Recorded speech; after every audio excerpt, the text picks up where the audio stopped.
গৰখীয়াবিলাকৰ লগত গৰুকে আদি কৰি যেতিয়া গৰুবোৰ চৰাই যায় আপোনাৰ কালি হ্ৰদত যায় গৰুবোৰ পানী খোৱালে। পানী খুৱাওঁতেই গৰু মৰিলে বৰ গৰখীয়া বোলাব।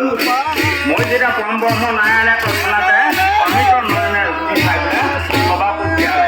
ইয়াই বোলে কালিন দ্বীপক শুদ্ধ কৰি দেৱবৰ্ণ মাৰি মনাটো যেতিয়া কালি এদাইবা নিকালি তেতিয়া তৎক্ষণাত ইয়াৰ ফলত যেতিয়া জীৱদান দিলে অমৃত নয়নে চাই তেতিয়া গৰখীয়াবিলাকক ক'লে আপোনালোকে সন্তেক কৰোঁ, ইয়াৰ ভিতৰত কি আছে মই চাম বুলি যায়। এনে সুযোগতে আপোনাৰ কালি মানে ডাল এটা খুব ডাঙৰ ডাল এটা এনেকৈ কদমডালৰ ওপৰৰ পৰা আহি একপ্ৰকাৰ কালি হ্ৰদৰ পানীৰ ওচৰেদি গৈ পেলাই আকৌ ইফালে গৈছে। লাহেকৈ পৰম ব্ৰহ্ম নাৰায়ণে কদমডালত উঠি তাৰপিছত কালি হ্ৰদত জাপ দিলে। জাপ দি যেতিয়া আপোনাৰ জলকেলি কৰিলে, জলকেলি কৰিছে তেতিয়া কালি হ্ৰদটোত মানে কালি কাৰণে পানীবোৰো বিষাক্ত। ওপৰেদি পক্ষী যদি উৰি যায় বিষৰ কোবত পক্ষীও পৰি মৰি যায়, ইমান বিষাক্ত। গতিকে কালি বহুত তলতহে কালিৰ নাগ আছে। কালিৰ নাগ যেতিয়া আছে, যেতিয়া পৰম ব্ৰহ্ম নাৰায়ণে যেতিয়া জাপ মাৰি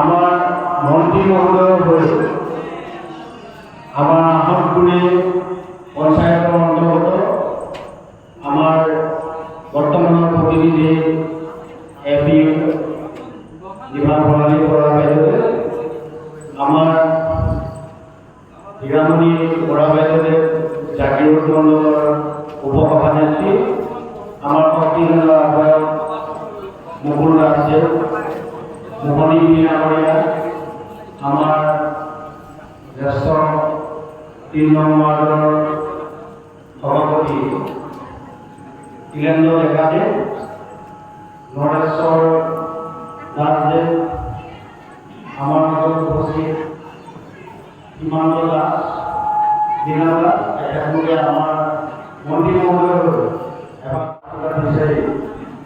আমার নগর উপস্থিত হয়েছে। গতিকে তেওঁলোকে আশীৰ্বাদ কৰিবলৈ আমি অনুৰোধ জনালোঁ। আৰু এইখিনিতে আমি তেখেতলোকক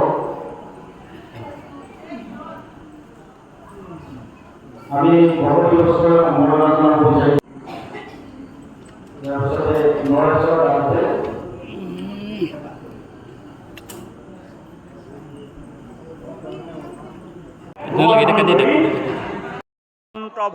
ভক্তিভাৱে ভগৱন্ত ভজিয়া পৰম গতি পাৱে, ভগৱন্ত নভজি রূপায়িত হইল।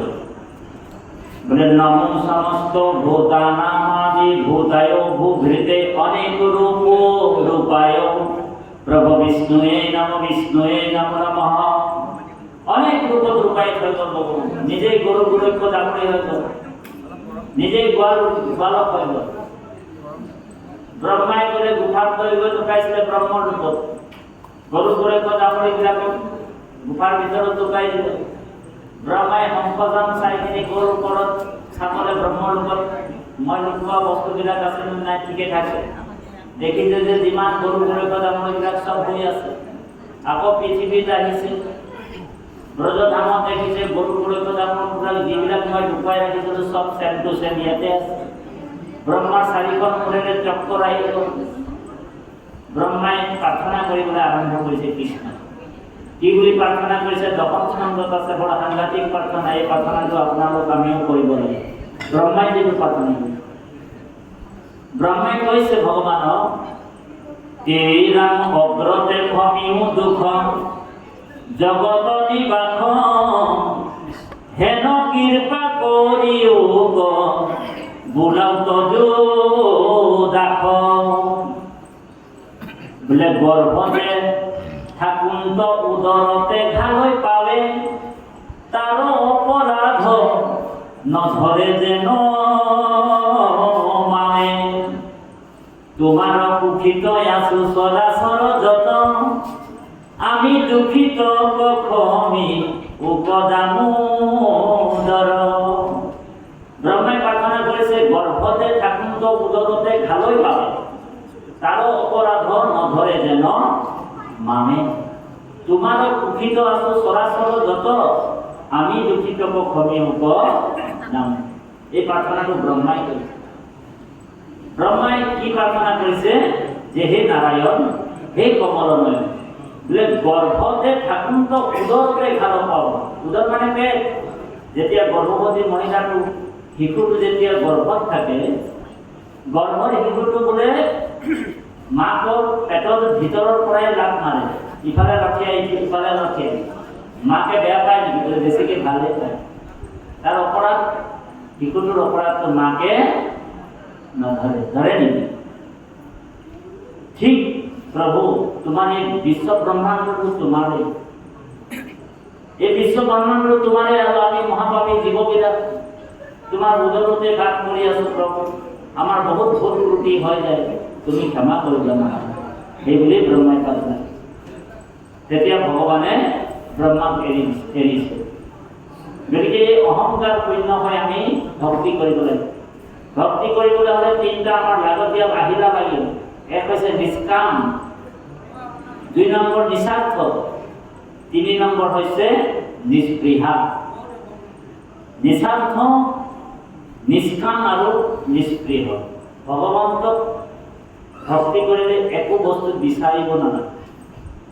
বিচৰাজনক খুব বেয়া পায় ভগৱান। এতিয়া আমাৰ তেনেকুৱাতো ভগত নাই, নিষ্কাম ভক্তি কৰা নাই। মানে ৰাতিপুৱাৰ পৰা গধূলি যদি কোনোবা আহিছে, ইয়াত সেৱাটো কৰাৰ লগে লগে এই প্ৰভু মোৰ ল'ৰাটোৰ যেনে তেনে চাকৰিটো হৈ যাবা, হৰি। কিছুমানে ভাবিছে প্ৰভু মোৰ যেনে তেনে জুপুৰি ঘৰটো আছে, যেনে তেনে অহা বছৰ পকাৰ ঘৰ বনাবা। চবে এটা এটা কামনা লৈ লৈ সেৱা কৰি আছে। 10,000 টকা নামঘৰৰ কাৰণে দিছে, ইও এটা কামনা লৈ আছে, যেনে তেনে মোক বোলে এইবাৰ ইলেকশ্যনত জিকাবা। 10,000 টকা দিছে যদিও সেইটো ভাবিছে বোলে মোক যেনে তেনে এই বছৰটো জিকাবা। তেতিয়া ভগৱানে ভাবিছে কি ৰূপৰ মানুহ, এই ভিকাৰীবিলাকক কিমান দিন মই বোলে ভিক দি থাকোঁ। আমি সব ভিকাৰী হইতে পাৰোঁ। এই গোটেই জগতখন ভিকাৰী নিচিনা ভিক মাগিয়ে থাকে ভগৱান। কিছুমানে গোৱা অচনি তামোল পাণ লৈ কিনে 10 টকা পইচা লৈ আহে দেই, 10 টকাই দিব ভগৱানক, বেছি নিদিয়ে। 10 টকা অৰিহণা এটা লৈ কিনে আমাৰ মেধিজনক, আমাৰ দেউৰীজনক, নামঘৰীয়াজনক কয় বা এই 10 টকা অৰিহণা দিছোঁ, তামোল পাণ একজুৰি দিছোঁ, ধূপ থাকি দিছোঁ, যেনে তেনে আপুনি আবেদনখন ভগৱান কৃষ্ণক দি দিব। বোলে কি হ'ল? বোলে আবেদনটো এইটোৱে, বোলে মোৰ ল'ৰাটো বোলে মেট্ৰিক পৰীক্ষা দিছে, যেনে তেনে ফাৰ্ষ্ট ডিভিজনত বোলে 5টা লেটাৰ সহ পাছ কৰাই দিবা প্ৰভু। ভকতে যটো আবেদনটো বোলে ভগৱানক দিবই লাগিব, কাৰণ কৃষ্ণক পাইবাৰ জানা ভকতেহে পন্থা, এহি মানে কহে গীতা ভাগৱন্ত। কৃষ্ণক পাবলৈ হ'লে প্ৰথম এপ্লিকেশ্যনখন কাক দিব লাগিব? ভকতক দিব লাগিব। সেইমতে আপুনি আবেদন কৰিলে ভকতক গৈ কিনে কৃষ্ণক জনাই দিলে, গৃহস্থৰ ল'ৰাটোক ছোৱালীজনীক মেট্ৰিকত ফাৰ্ষ্ট ডিভিজনত 5টা লেটাৰ সহ পাছ কৰাই দিব। ভগৱানে ভকতৰ কথা শুনিবই লাগিব, কাৰণ মই বিনে ভকতে নিচিন্তে কিছু আন, ময়ো ভকতৰ বিনে নজানো আৰ। হয়নে? বোলে ভকত সমান সখী মোৰ আছে কোন, মই মহাভকতৰ ফুৰু পাছ পাছ। সেইকাৰণে দেৱত তীৰ্থটো কৰি ভকতেহে বৰ, ভকতক ভজিলে গুছে কৰ্ম জড়।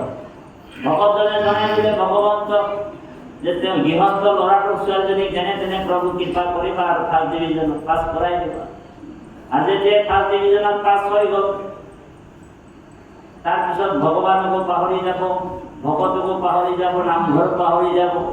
10 কেজি ব্ৰইলাৰ মুৰ্গী লৈ আনিলে আৰু কি কৰে বোলে, ওচৰ চুবুৰীয়া মানুহবিলাকক মাতি দিলে, ল'ৰাটো পাছ হৈছে, পাৰিলে এনেকুৱা এখন ডিজে লৈ ল'ব আৰু ৰাম্বা হো হো হো হো হো ভগৱানৰ মূৰত নাম লৈছে কি ৰকম মানুহ ৰে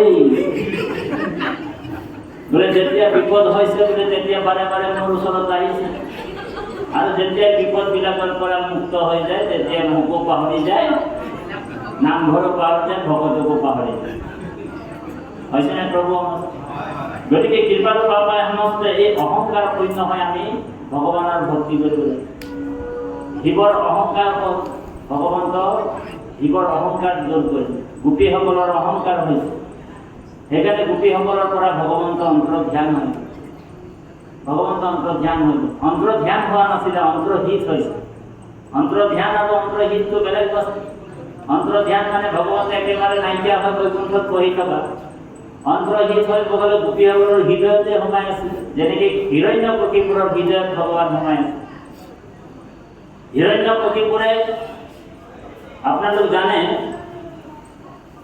হিৰণ্যকশিপুৰ প্ৰহ্লাদৰ পুত্ৰক নানান দুৰ্গতি দিলা শৰীৰ নামৰ প্ৰভাৱে তাহান লোম নলৰিলে হিৰণ্যকশিপুৰে প্ৰহ্লাদক কৈছে ক'ত আছে তোৰ বিষ্ণু হয়নে ভক্ত প্ৰহ্লাদে কৈছে ঈশ্বৰৰ ওচৰতে ভূতেষু ভূতাত্মা অৱস্থিত ভগৱানটো সকলো জেগাত পৰিপূৰ্ণৰূপে আছে যে বাহিৰে ভিতৰে জানা সমস্ত ভূততে পৰিপূৰ্ণ ৰূপে আছো মই মহেশ্বৰ যেন জগতত ব্যাপী আশ্ৰয় আকাশ হেহি মতে সমততে কৰো প্ৰকাশ নুচুবয় দুখ পুন মুখ জগতৰে হেহি মতে বিচাৰিবা সমস্ত ভূততে ভক্ত প্ৰহ্লাদে কৈছে জড় চৈতন্য সব জায়গাতে ভগৱন্ত বিদ্যমান হৈ আছে তুমি কিন্তু ঈশ্বৰক দেখা নাই হিৰণ্যকশিপুৰে কৈছে মই যে দেখা নাই তুমি দেখিছা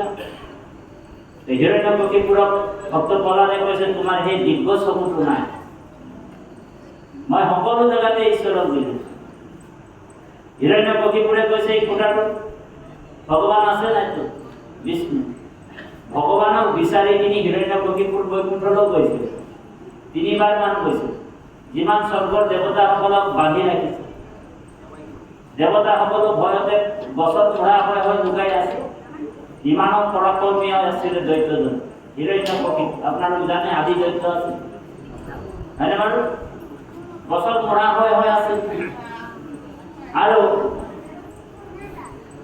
নাৰদও ভয়ত আহি যেতিয়া দৈত্যটোৰ ওচৰ পাই যায় প্ৰথমে তেওঁ গোপাল গোবিন্দ যদুনন্দন গাই গাই আহি থাকে যেতিয়া হিৰণ্যকশিপুৰক পাই যায় লগ তেতিয়া হিৰণ্যকশিপুৰৰ গীত গাই গাই আহে ভয়তে নাৰদৰো সেইটো অৱস্থা হৈ আছে কি কৰিব অৱস্থা বেয়া আৰু ভগৱানেতো যেতিয়ালৈকে ডিঙিলৈকে পাপ নহ'ব হিৰণ্যকশিপুৰক তেতিয়ালৈকে মাৰিব নোৱাৰে এটা সময় সীমা থাকে হয়নে বাৰু সেইকাৰণে বৈকুণ্ঠৰ পৰা ভগৱান নিজেও পলাই আছে আপোনালোক ভাগৱত পঢ়িব তাত আছে ভাল বোলে বৈকুণ্ঠ পতিয়ে বোলে পলাই আছে লুকাই থাকিব ভগৱান অন্তৰ্হিত হৈ থাকে হিৰণ্যকশিপুৰ 3 বাৰ মান গ'ল ভগৱানক নাপালে সেইকাৰণে ভক্ত প্ৰহ্লাদক কৈছে ক'ত আছে তোৰ বিষ্ণু মইতো সব জেগাত গ'লো কত তোমাৰ বিষ্ণু নেদেখিলো ভগৱান ক'ত আছিলে জানেনে ভগৱন্ত হিৰণ্যকশিপুৰৰ হৃদয়ত সোমাই আছে হৃদয়ত হিৰণ্যকশিপুৰত কিয় সোমাইছিলে নাৰদ 2 বাৰ মান গ'ল ভগৱানক নাপালে তেতিয়া নাৰদে হিৰণ্যকশিপুৰ বধ হোৱাৰ পিছত কৈছে যে প্ৰভু মইতো বৈকুণ্ঠ গ'লো আপোনাক দেখাই নাপাওঁ ক'ত গৈছিলে আপুনি ভগৱানে নাৰদক কৈছে মইতো হিৰণ্যকশিপুৰৰ হৃদয়ত সোমাই আছো নাৰদটো আচৰিত হৈ গ'ল প্ৰভু আপোনাক ভয় নালাগিলে এই দৈত্যটোৰ ওপৰত হৃদয়ত সোমাইছিলে আপুনি ভগৱানে কৈছে যে সেই দৈত্যটো বোলে মই ঈশ্বৰ বুলি ভাবি আছিলো সদায় মূৰটো ওপৰ ফালে কৰি থাকে বোলে কেনেবাকে দুখ পালেহে মূৰটো মোক দেখা পালেহেঁতেন বোলে মই যে ইয়াত আছো হৰি অহংকাৰী মানুহ কেতিয়াও ওপৰ ফালে এই তল ফালে মোৰ দুখ নাখায় হয়নে বাৰু মোৰ দুখ খাব অহংকাৰী মানুহ নিজকে ঈশ্বৰ বুলি ভাবি থাকিলে ক'ত আৰু ভগৱান যে হৃদয়ত আছে গম পাব মোৰতো হিৰণ্যকশিপুৰ কেতিয়াও দুখ পোৱা নাছিলে, সেইকাৰণে মই যে হৃদয়ত আছো গমেই নাপায়। আৰু যেতিয়াই বোলে ভক্ত প্ৰহ্লাদে যেতিয়াই কৈ দিলে যে এই ফুটাটোত ঈশ্বৰ আছে বুলি, সেই সময়ত কিন্তু কৃষ্ণই সেই ফুটাটোত নাছিলে, হিৰণ্যকশিপুৰৰ হৃদয়ত আছে। যেতিয়াই মোৰ ভকতে কৈ দিলে যে এই ফুটাটোত ঈশ্বৰ আছে, তেতিয়াই ভগৱন্ত সেই ফুটাটোত গুচি গ'ল। কেলে গুচি গ'ল? কাৰণ ভগৱানে কৈছে মই কেৱল ভকতকে ৰক্ষা নকৰোঁ, ভকতৰ বাণীটোকো ৰক্ষা কৰোঁ। ইয়াত নিয়মিত ভকতৰ বাণীটোকো ৰক্ষা কৰিব লাগিব। মই ভকতে কৈ দিলে যিটো হ'বই লাগিব, ফুটাটোত আছে বুলি কৈ দিলে মোৰ ভকতে কৰে, গতিকে ফুটাটোত মই আৱিৰ্ভাৱ হ'বই লাগিব। সেইকাৰণে ভকতৰ আশীৰ্বাদটো বহুত ডাঙৰ বস্তু। ভকতে যিটো আশীৰ্বাদ দিলে সেইটো আপোনাৰ হৈ গ'ল। আৰু ভকতে যেতিয়া আপোনাক বেয়া পাবলৈ লাগি গ'ল, তেতিয়া গম পাব ঈশ্বৰ আপোনাৰ প্ৰতি অসন্তুষ্ট আহি গ'ল। ভকত কেনেবাকৈ যদি অসন্তুষ্ট হৈছে আপোনাৰ প্ৰতি, গম পাব যে ঈশ্বৰ অসন্তুষ্ট হ'ল। ভকত যদি সন্তুষ্ট হৈ আছে, তেতিয়া গম পাব যে ঈশ্বৰ আপোনাৰ প্ৰতি সন্তুষ্ট হৈছে। বুজি পাইছেনে কথা? সেইকাৰণে কৃষ্ণই দশম স্কন্ধত কৈছে বোলে ভকত কপায়া যিটো নকৰে হৰিখ, হাইখাতে কৃষ্ণ কপায়া কৰিবে কি হয়নে? মোৰ ভকতক পাই যাৰ আনন্দ নাই, বোলে মোক পাই কিনি এজন কি কৰিব? বোলে ভকতক দেখি যিটো নকৰে ভকতি, মুখ মাত্ৰ ভকতি কৰয় মূঢ়মতি, তাৰ সম শত্ৰু মোৰ নাই সংসাৰত, ভকতক নিন্দি মূৰ বুকে মাৰি খায়। সেইকাৰণে ভগৱানে কৈছে যে ভকত আৰু ভগৱন্তৰ মাজত পাৰ্থক্য নাই। বিষ্ণু বৈষ্ণৱৰ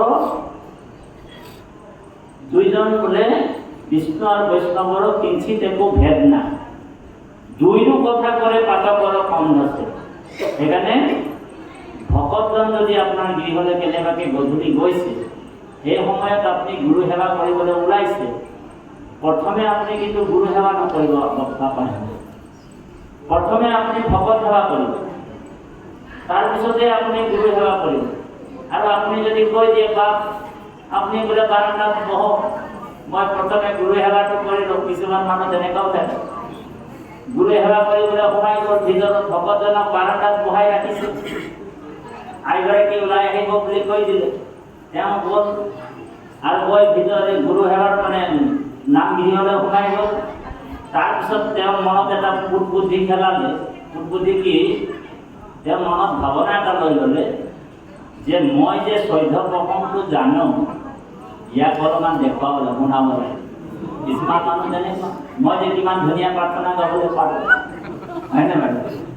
তেওঁ ভিতৰত সোমাই গ'ল আৰু চৈধ্য প্ৰসংগ আৰম্ভ কৰি দিলে, জোৰে জোৰে গাবলৈ লাগিছিলে। ভকতজন কিবা এটা দৰকাৰত আহিছিল, কিবা চিঠি টিঠি ভাগৱতৰ বিলাবৰ কাৰণে তোমাৰ ওচৰত আহিছিল। বাৰান্দাত বহি এনেকৈ মহ মাৰিছে, এইজন ওলোৱাই নাই, 1.5 ঘণ্টা হৈ গ'ল। তাৰপিছত ওলাই আহি কিনি কৈছে বেয়া চেয়া নাপাব দেই, আপোনাক সেৱাটো কৰিছোঁ আৰু তেনেকুৱাও থাকে। ভক্তিটো যেনেকৈ আচাৰ 4 প্ৰকাৰ, লোকাচাৰ, দেখাচাৰ, সদাচাৰ আৰু দেৱীচাৰ, হয়নে? দেখাচাৰ ভক্তি, কিছুমানে দেখাচাৰ ভক্তি কৰে। এই দেখাচাৰ লোকাচাৰ ভক্তিটো নকৰি আমি দেখাচাৰ লোকাচাৰ দেৱীচাৰ ভক্তি নকৰি আমি সদাচাৰ ভক্তি কৰিব, হয়নে প্ৰভু? আচাৰ 4 প্ৰকাৰ। গতিকে গোপীসকলৰ এই ভক্তিটোক চাই প্ৰেমে গদগদ হৈ গ'ল ভগৱান। তাৰপিছত কৈছে কি? কৃষ্ণক দেখিয়া গোপীগণ আনন্দিত, কৰিবে ভগতি হইয়া প্ৰেমে আকলিত, পাছে কৃষ্ণ গোপী মণ্ডলিত হইয়া স্থিত, পাতিবন্ত মহাৰাস ক্ৰীড়া বিপৰীত। এই মহাৰাস ক্ৰীড়াটো হৈছে জীৱাত্মা আৰু পৰমাত্মাৰ মিলন। ভাগৱতৰ 5টা অধ্যায়ত ৰাস লীলাৰ কথা উল্লেখ আছে। এই 5টা অধ্যায় হৈছে ভগৱানৰ ভাগৱতৰ পঞ্চপ্ৰাণ। মানুহবিলাক কৈছে যে কৃষ্ণই বোলে 16,108 গৰাকীক বিয়া পাতিছিল বুলি নিন্দা কৰে ভগৱানে, হয়নে? তুচ্ছ তাচ্ছিল্য কৰে, উপলম্ভা কৰে। কৃষ্ণ বোলে 16,108 গৰাকী পাতিছিল। তই 8 গৰাকীক পাতি দেখাচোন বাৰু কেনেকা তোৰ অৱস্থা হ'ব হৰি। বোলে শিৱই বোলে বিষ পান কৰিছিলে, তই অকণমান একটুকু বিষ পান কৰি চাচোন তোৰ কি অৱস্থা হ'ব। ভগৱন্তৰ জন্ম কৰ্ম লীলাবিলাক দিব্য, এইবিলাক অনুকৰণ কৰিবলৈ কোৱা নাই, কোনো অনুকৰণ কৰিব নালাগে। আপুনি মই সেই দিব্য লীলাবিলাকক শ্ৰৱণ আৰু কীৰ্তন কৰি আনন্দ ল'ব পাৰে, তেতিয়া আমাৰ সংসাৰৰ মায়াৰ বন্ধনৰ পৰা মুক্ত হ'ব। ধ্যান দি শুনিব। ইয়াৰ পিছতে আমি 1 মিনিট সময় হৰিৰ নাম ল'ম, সকলোৱে হৰিৰ নাম ল'ব। পাৰিলে নেগেৰা যদি আছে লৈ আনক, আৰু আমাৰ পঞ্চশ্ৰদ্ধা 10জন পাঠভাগী অকণমান আগবঢ়াবৰ কাৰণে হেৰাব। বহুত দেৰিলৈকে বাপুকো বহাই থৈছোঁ। কৃষ্ণ মৰিগাঁও আৰু নগাঁও ফালে আহিলেও পাঠকীসকল খুব বেয়া পায় আমাক, বহুত দেৰিলৈকে বহাই থৈ দিলে। তেওঁলোকো পাঠ কৰিব নাপালে বহুত অসন্তুষ্ট হয়। ইমান দূৰৰ পৰা আহিছে, গতিকে অপৰাধ নধৰিব বাপ দেই, ডেকা ল'ৰা বেয়াও নাপায় আমাক।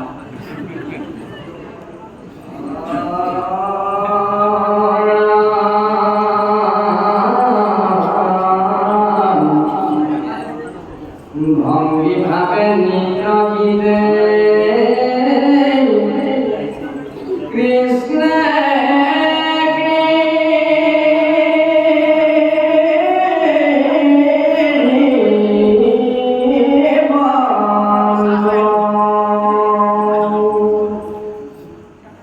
দেখি দেব দেবী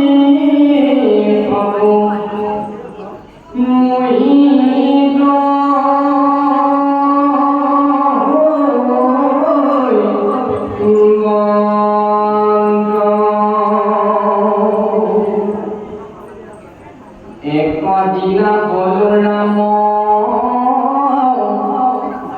দেব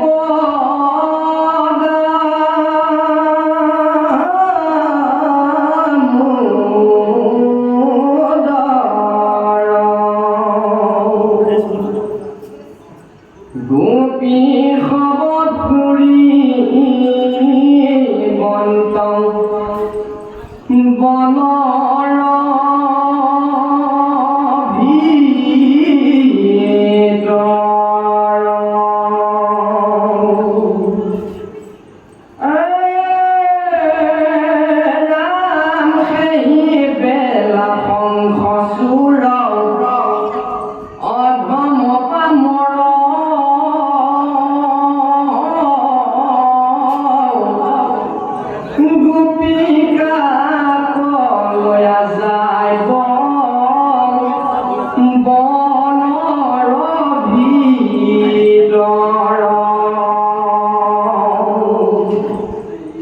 মুষ্টি মারি ক্ষীর ভাঙ্গি আমি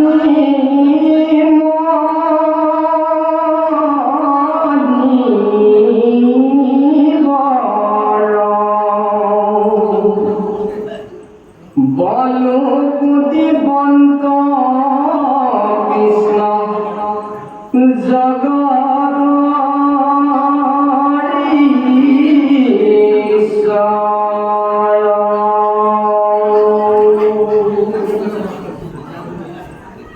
নন্দ রাখিবে খাব গুসাই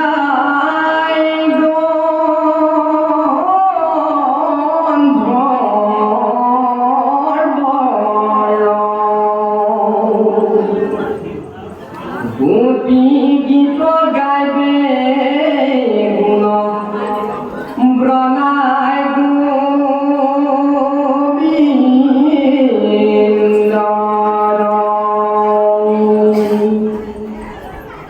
অরিষ্ঠকে চির প্রাণ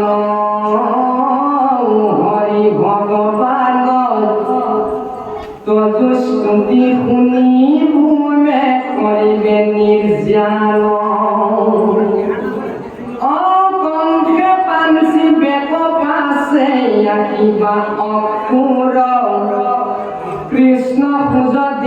পাছে দুখ যাইবে দূৰ ৰথে তুলি লৈয়া যাইবে ৰাম দামোদৰ স্তুতি নদী কৰি বন্ত জলৰ ভিতৰ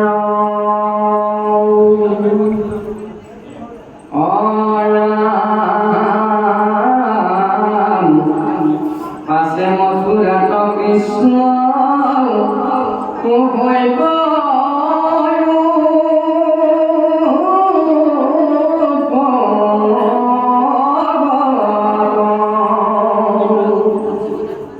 ধুবা বধি মালা পিন্ধি ফুৰিবা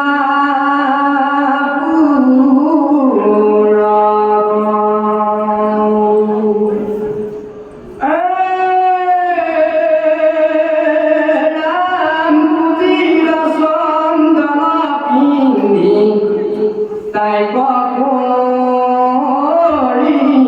ভাল অকুবলয় মাৰি পকি বন্তৰ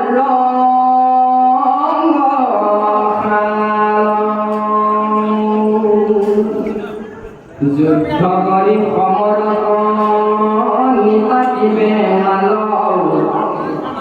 বিদ্ৰোহমে কংস কৰিবে কৃষ্ণে কাল দিবা উৰ সেনাপতি পতি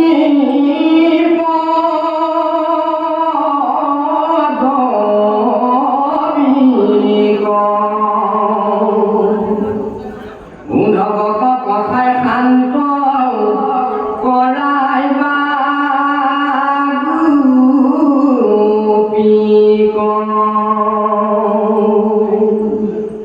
পুঁজিকাল মন পুৰি দৈব্য দামোদৰ অসুৰ প্ৰথায় বাৰ্তা লৈবা পাণ্ডৱৰ সংহৰিবা হৰিজৰা সন্ধ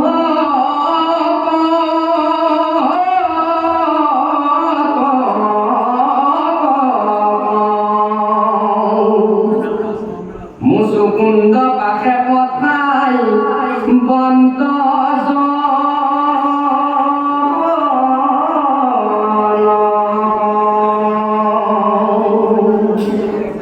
ৰুক্মিণীক বিহা কৰাই বন্ত কৃপাময় সাম্বৰক বধি বন্ত কৃষ্ণৰ তনয় মণি হেতু পাইবা সৈত্ৰ ভমা জাম্বুৱতী মিত্ৰ বৃন্দা কালিন্দী কলভিবা শ্ৰীপতি বিসজিনী সত্যকনী বন্ত হৰি আকি ভদ্ৰা লক্ষ্মণাক কৰি লৈ বাণী জদাকি